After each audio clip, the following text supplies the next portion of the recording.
ಇನ್ನು ಸಿದ್ದರಾಮಯ್ಯ ಒಬ್ಬ ವಿಫಲ ಮುಖ್ಯಮಂತ್ರಿ, ಸರ್ಕಾರದಿಂದ ರಾಜ್ಯದಲ್ಲಿ ಅರಾಜಕತೆ ಸೃಷ್ಟಿಯಾಗಿದೆ ಅಂತ ಸರ್ಕಾರದ ವಿರುದ್ಧ ಪ್ರಹ್ಲಾದ್ ಜೋಶಿ ವಾಗ್ದಾಳಿಯನ್ನ ನಡೆಸಿದ್ದಾರೆ. ಒಬ್ಬರ ವಿರುದ್ಧ ಮತ್ತೊಬ್ಬರು ಹೇಳಿಕೆಯನ್ನ ಕೊಡಿಸ್ತಾ ಇದ್ದಾರೆ. ಹೆಚ್ಚುವರಿ ಡಿಸಿಎಂ ಸೃಷ್ಟಿಗೆ ಒತ್ತಾಯಿಸ್ತಾ ಇದ್ದಾರೆ. ಸಿಎಂ ತಮ್ಮ ಬಾಲಂಗೋಚಿಗಳಿಂದ ಹೀಗೆಲ್ಲ ಹೇಳಿಸ್ತಾ ಇದ್ದಾರೆ. ಸಿಎಂ ರನ್ನ ಬದಲಾಯಿಸಬೇಕು ಅಂತ ಡಿಸಿಎಂ ಹೇಳಿಸ್ತಾ ಇದ್ದಾರೆ. ಒಂದ್ ಕಡೆ ಸಿಎಂ ಒಂದಷ್ಟು ಹೇಳಿಸ್ತಾ ಇದ್ದಾರೆ ಹೆಚ್ಚುವರಿ ಡಿಸಿಎಂ ಅಂತೇಳಿ, ಈ ಕಡೆ ಡಿಸಿಎಂ ಹೇಳ್ತಾರೆ ಸಿಎಂ ರನ್ನ ಬದಲಾಯಿಸಬೇಕು ಅಂತ ಡಿಸಿಎಂ ಹೇಳಿಸ್ತಾ ಇದ್ದಾರೆ. ದಾರಿ ತಪ್ಪಿದ ಮಗನಂತೆ ರಾಜ್ಯ ಸರ್ಕಾರ ಆಗೋಗಿದೆ. ಸಚಿವ ಪ್ರಹ್ಲಾದ್ ಜೋಶಿ ಟೀಕೆ ಮಾಡಿರುವಂತಹ ರೀತಿ ಇದು. ಕಾಂಗ್ರೆಸ್ಗೆ ದಯನೀಯ ಸ್ಥಿತಿ ಬಂದಿದೆ ಅಂತ ಕಿಡಿಕಾರಿದ್ದಾರೆ. ಸಿದ್ದರಾಮಯ್ಯನವರ ನೇತೃತ್ವದಲ್ಲಿ ಸಂಪೂರ್ಣವಾದಂತಹ ಒಂದು ರಾಜಕೀಯ ಅರಾಜಕತೆಯತ್ತ ಹೊರಟಿದೆ. ಹೆಚ್ಚು ಡಿಸಿಎಂಗಳನ್ನು ಸೃಷ್ಟಿ ಮಾಡಬೇಕು ಅನ್ನುವಂಥದ್ದು ಒತ್ತಾಯವನ್ನು ಮುಖ್ಯಮಂತ್ರಿಗಳು ತಮ್ಮ ಬಾಲಂಗೋಷಿಗಳಿಂದ ಮಾಡಿಸಿದರೆ, ಇವರು ತಮ್ಮ ಸಿಎಂ ಬದಲಿ ಮಾಡಬೇಕು, ಆವಾಗ ಎಷ್ಟು ಬೇಕಾದಷ್ಟು ಡಿಸಿಎಂ ಮಾಡ್ಕೊರಿ, 3 ಅಲ್ಲ 10 ಮಾಡ್ಕೊರಿ ಅಂತ ಅವರು ಸ್ಟೇಟ್ಮೆಂಟ್ ಕೊಡ್ತಾ ಇರೋದು. ಹೀಗಾಗಿ ರಾಜ್ಯ ಸರ್ಕಾರ ಒಂದು ರೀತಿಯಲ್ಲಿ ದಿಕ್ಕು ತಪ್ಪಿದಂತಾಗಿದೆ, ದಾರಿ ತಪ್ಪಿದಂತಾಗಿದೆ, ದಾರಿ ತಪ್ಪಿದ ಮಗನಂತೆ ಆಗಿದೆ ರಾಜ್ಯ ಸರ್ಕಾರ. ಒಬ್ಬರಿಗೊಬ್ಬರು ತಮ್ಮ ಹಿಂಬಾಲಕರನ್ನು ಬಿಟ್ಟು ತಮ್ಮದೇ ಸರ್ಕಾರದ ವಿರುದ್ಧ ಹೇಳಿಕೆಯನ್ನು ಕೊಡಿಸುವಂಥ ಕೆಲಸವನ್ನು ಮಾಡ್ತಾ ಇದ್ದಾರೆ. ಉಪಮುಖ್ಯಮಂತ್ರಿ ಮತ್ತು ರಾಜ್ಯದ ಅಧ್ಯಕ್ಷ ಕೊಟ್ಟಂಥದ್ದನ್ನು ಆ್ಯಕ್ಷನ್ ತೊಗೊಳ್ಳೋರು ತಾಕತ್ತಿದ್ರು ಅಂತ ಹೇಳ್ತಾರೆ. ಆದರೆ ಆ್ಯಕ್ಷನ್ ಏನಾಗೋದಿಲ್ಲ. ಕಾಂಗ್ರೆಸ್ ಪಾರ್ಟಿ ದಯನೀಯ ಸ್ಥಿತಿ ಹೆಂಗೆ ಬಂದದ್ದು ನೋಡ್ರಿ. ಸಿದ್ದರಾಮಯ್ಯನವರ ಇನ್ನು ರಾಜ್ಯದಲ್ಲಿ ಸದ್ಯಕ್ಕೆ ಸಿಎಂ ಸ್ಥಾನ ಖಾಲಿ ಇಲ್ಲ ಅಂತ ಮಂಡ್ಯದಲ್ಲಿ ಸಚಿವ ಜಮೀರ್ ಅಹಮದ್ ಖಾನ್ ಹೇಳಿಕೆಯನ್ನ ಕೊಟ್ಟಿದ್ದಾರೆ. ಮೊನ್ನೆ ಸ್ವಾಮೀಜಿ ಅವರು ಏನ್ ಹೇಳಿದ್ರಲ್ಲ, ಚಂದ್ರಶೇಖರ ಸ್ವಾಮೀಜಿ ಅವರು, ಆ ಸ್ವಾಮೀಜಿ ಅಭಿಪ್ರಾಯ ಅವ್ರ ವೈಯಕ್ತಿಕ. ಅದು ಈಗ ಸಿದ್ದರಾಮಯ್ಯನವರು ಸಿಎಂ ಕುರ್ಚಿಯಲ್ಲಿ ಕೂತಿದ್ದಾರೆ.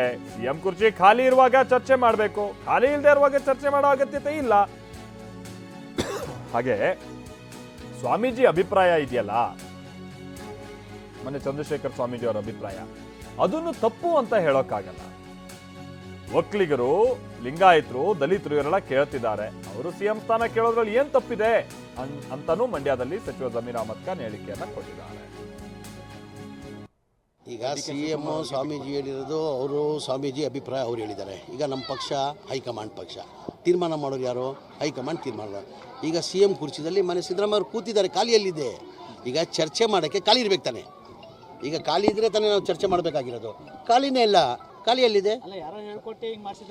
ಆ ಥರ ಎಲ್ಲ ಸ್ವಾಮೀಜಿ ಅವ್ರ ಅಭಿಪ್ರಾಯ ಅವ್ರು ಹೇಳಿದ್ದಾರೆ. ಅವ್ರ ಅಭಿಪ್ರಾಯ ತಪ್ಪಂತ ನಾನು ಹೇಳಲ್ಲ. ಇಲ್ಲ ಅದೆಲ್ಲ ಇಲ್ಲ, ಅವ್ರ ಅಭಿಪ್ರಾಯ ಅವ್ರು ಹೇಳಿದ್ದಾರೆ. ಅವ್ರ ಅಭಿಪ್ರಾಯ ಹೇಳಿದ್ರೆ ತಪ್ಪೇನಿಲ್ಲ. ಈಗ ನಮ್ಮ ಪಕ್ಷ ಹೈಕಮಾಂಡ್ ಪಕ್ಷ, ಹೈಕಮಾಂಡ್ ತೀರ್ಮಾನ ಮಾಡೋದು. ನಾವೆಲ್ಲ ನಮ್ಮ ಅಭಿಪ್ರಾಯ ಹೇಳ್ಬೋದು, ಅಭಿಪ್ರಾಯ ಬಿಟ್ಟು ನಾವು ಏನು ಮಾಡೋಕ್ಕಾಗಲ್ಲ. ತೀರ್ಮಾನ ಮಾಡೋರು ಯಾರು? ನಮ್ಮ ಪಕ್ಷ ಹೈಕಮಾಂಡ್ ಪಕ್ಷ. ಈಗ ಆಲ್ರೆಡಿ ಹೈಕಮಾಂಡ್ ಪಕ್ಷ ತೀರ್ಮಾನ ಮಾಡಿ ಸಿದ್ದರಾಮಯ್ಯ ಅವ್ರನ್ನ ಮುಖ್ಯಮಂತ್ರಿ ಮಾಡಿದ್ದಾರೆ. ಈಗ ಸಿದ್ದರಾಮಯ್ಯ ಅವರು ಇದ್ದಾರೆ, ಈಗ ಕುರ್ಚಿ ಖಾಲಿ ಇಲ್ಲ ಮುಖ್ಯಮಂತ್ರಿದು. ಇದೆಲ್ಲ ಚರ್ಚೆ ಮಾಡೋದು ಅಗತ್ಯನೇ ಇಲ್ಲ. ಈಗ ಏನೇನೂ ಆಗಲಿಲ್ಲ. ಹೈಕಮಾಂಡ್, ನಮ್ಮ ಪಕ್ಷ ಹೈಕಮಾಂಡ್ ಗೆರೆ ಆದರೆ ಗೆರೆ ಯಾರೂ ದಾಟಂಗಿಲ್ಲ. ನಮ್ಮ ಕಾಂಗ್ರೆಸ್ ಪದ್ಧತಿ ಅದು. 3 ಜನ ಡಿಸಿಎಂ ಬಗ್ಗೆ ಚರ್ಚೆ ನಡೀತೈತೆ. ಇಲ್ಲ, ಅವ್ರವ್ರ ಅಭಿಪ್ರಾಯ ಹೇಳ್ತಾರೆ ಸರ್. ನಾನು ಹೇಳ್ತಲ್ಲ, ನಮ್ಮ ಪಕ್ಷ ಹೈಕಮಾಂಡ್ ಪಕ್ಷ, ತೀರ್ಮಾನ ಮಾಡೋರು ಅವ್ರನ್ನ ಕೇಳೋದ್ರಲ್ಲಿ ತಪ್ಪೇನಿಲ್ಲ ತಾನೇ. ಈಗ ನಾವು ಅಲ್ಪಸಂಖ್ಯಾತರಿಗೆ ಮಾಡಿ ಅಂತ ಕೇಳೋರೆ, ST ಸಮಾಜದವ್ರು ಕೇಳ್ತವ್ರೆ, ಲಿಂಗಾಯತ ಸಮಾಜದವ್ರು ಕೇಳ್ತಾವ್ರೆ. ಈಗ ಕೇಳೋದ್ರಲ್ಲಿ ತಪ್ಪೇನಿದೆ? ಮತ್ತು ತೀರ್ಮಾನ ಮಾಡೋರು ಯಾರು? ಹೈಕಮಾಂಡ್ ತಾನೆ.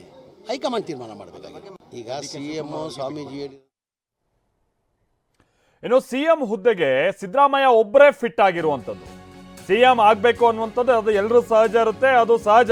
ಎಲ್ರಿಗೂ ಆಸೆ ಇರುತ್ತೆ, ಅದು ಸಹಜ. ಆದ್ರೆ ಈಗ ಸಿದ್ದರಾಮಯ್ಯನವರು ಮಾತ್ರ ಅದಕ್ಕೆ ಫಿಟ್ ಆಗಿರುವಂತ ವ್ಯಕ್ತಿ ಅಂತ ಯಾರು ಹೇಳಿರೋದು? ತಾಂಡಾ ಅಭಿವೃದ್ಧಿ ನಿಗಮದ ಅಧ್ಯಕ್ಷ ಜಯದೇವ್ ಅವರು ಕೊಟ್ಟಿರುವಂತ ಹೇಳಿಕೆ. ಏನ್ ಹೇಳಿದ್ದಾರೆ ಅವರು? ಸಿದ್ದರಾಮಯ್ಯ ಬಡವರ ಹಸಿವನ್ನ ನೀಗಿಸಿದಂತವರು, ಸಮರ್ಥವಾಗಿ ಉತ್ತಮ ಆಡಳಿತವನ್ನ ಅವರು ನಡೆಸಿದ್ದಾರೆ. ಸಿದ್ದರಾಮಯ್ಯನವರು ಬಡವರು ಹಾಗೆ ಶೋಷಿತರ ಪರವಾಗಿ ಧ್ವನಿ ಎತ್ತುತ್ತಾ ಇರುವಂತವರು.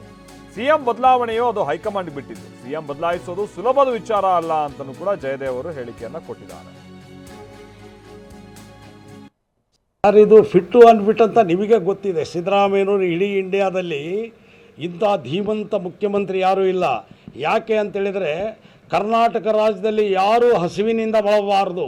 ಅನ್ನಭಾಗ್ಯ, ಆಮೇಲಿಂದ ವಿದ್ಯೆ ಭಾಗ್ಯ, ಈ ಭಾಗ್ಯಗಳು ಬಸವಣ್ಣರ ಕಾಲದಿಂದಲೂ ಇವು ಪ್ರಚಾರಕ್ಕೆ ಬಂದಿರತಕ್ಕಂಥದ್ದು. ಕರ್ನಾಟಕ ರಾಜ್ಯದ ಎಲ್ಲ ಜನಗಳಿಗೆ ಒಂದು ತಲೆಗೆ 10 kg ಅಕ್ಕಿಯನ್ನು ಕೊಡಬೇಕು.